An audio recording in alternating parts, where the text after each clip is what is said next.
Isengesho ryo gusaba. Nyagasani Yezu Kristu, kuba ndi imbere y'iri sakramento ryawe ritagatifu biranyibutsa ingabire y'urukundo wagize ishingiro ry'ingoma y'Imana mu bantu. Ugira uti nimukundane nk'uko nanjye nabakunze.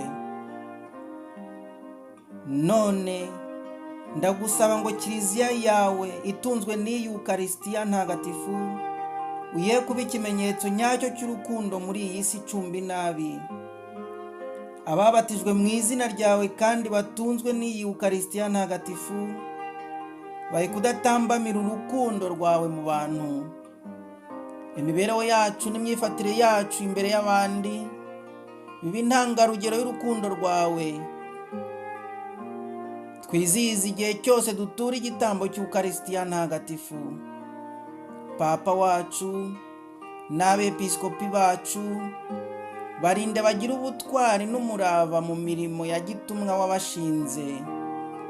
Abapadiri n'abandi biyeguriye Imana babereye isi yacu umusemburo w'urukundo rwawe. Abakristu bose n'abandi bagushakana umutima utaryarya bisesureho uburanga bwawe, maze iyi si yacu irusheho kuba nziza. Nanjye umugaragu wawe unyuzwe no kuba ndi imbere yawe, undinde ubutati n'umutima w'ikinyoma, maze twese tubone gushishikarira ihirwe ry'ijuru wadusezeranyije. Amen.